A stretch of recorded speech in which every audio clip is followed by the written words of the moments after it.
It started with a scream. July 22nd, 1991, Milwaukee. A man in handcuffs runs barefoot through the streets, his eyes wild with terror. He flags down two police officers, stammering out a chilling claim. "He tried to kill me. There's a head in the fridge."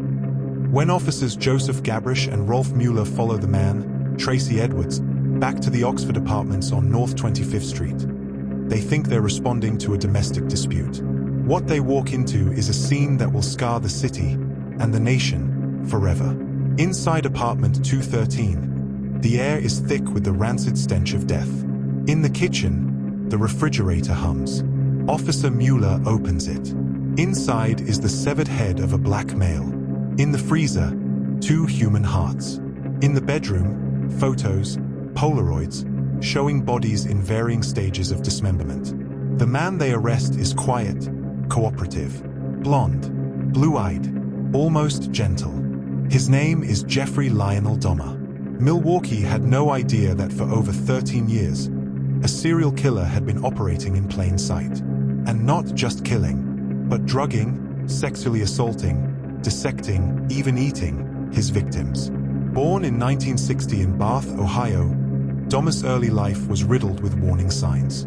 Animal torture, obsession with bones, isolation. After high school, he drifted, college dropout, army discharge, dead-end jobs.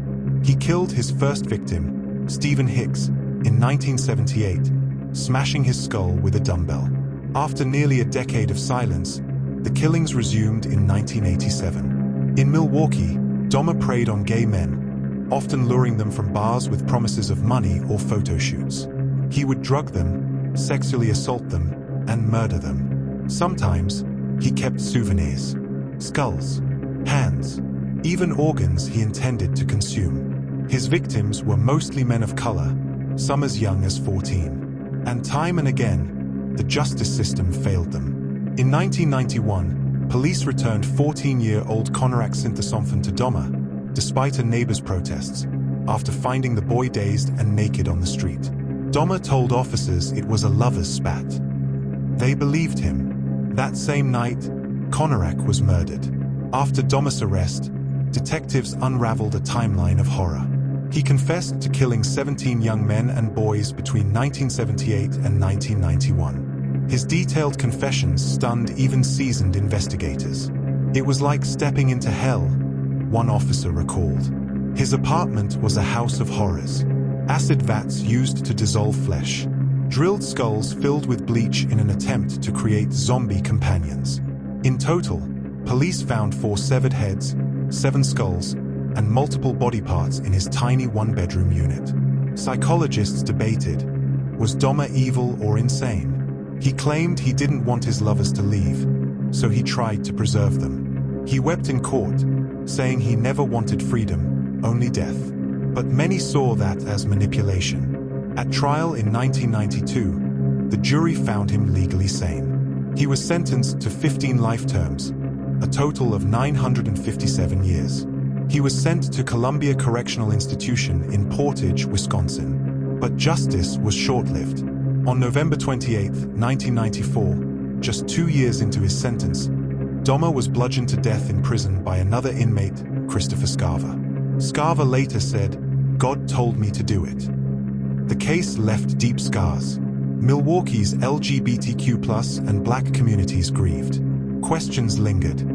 Why didn't police listen? How did he get away with it for so long? His story became a symbol of systemic failure, a killer protected by his whiteness, his manners, and society's indifference to marginalized victims.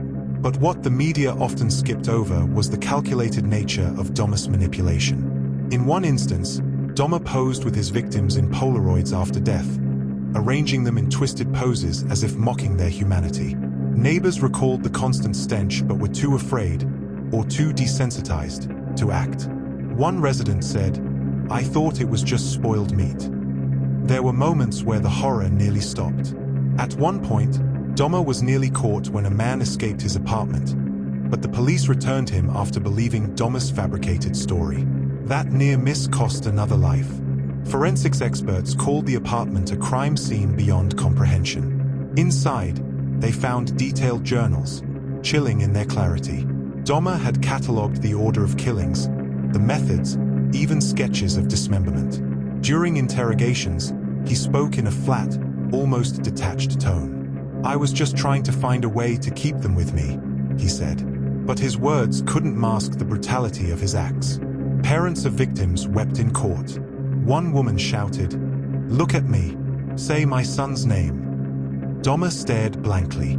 Journalists flooded Milwaukee. Reporters from around the world asked, how could someone do this? But perhaps the more haunting question was, how did no one stop him sooner? The police department faced immense scrutiny. Officers involved in releasing Conorak were suspended, but later reinstated. Public trust shattered. Rallies were held. Demands for justice echoed in the streets.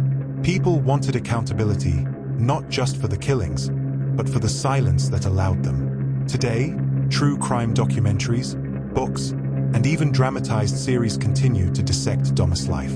But beneath the fascination lies a sobering truth. Real people died. 17 lives lost. Families broken. A city scarred. The ground where the Oxford apartments stood remains empty. A silent reminder. Grass grows, but healing is slow. Survivors and relatives gather each year to remember, to speak the names of those who had none for so long. Because the real horror isn't just what Dahmer did. It's how long he got away with it. How many warnings were missed. How many cries went unheard. Here at Crimes Uncoded, we're not just telling crime stories. We're breaking down the legal codes that define them. Make sure to subscribe, because next up, the perfect murder and the law that couldn't touch it.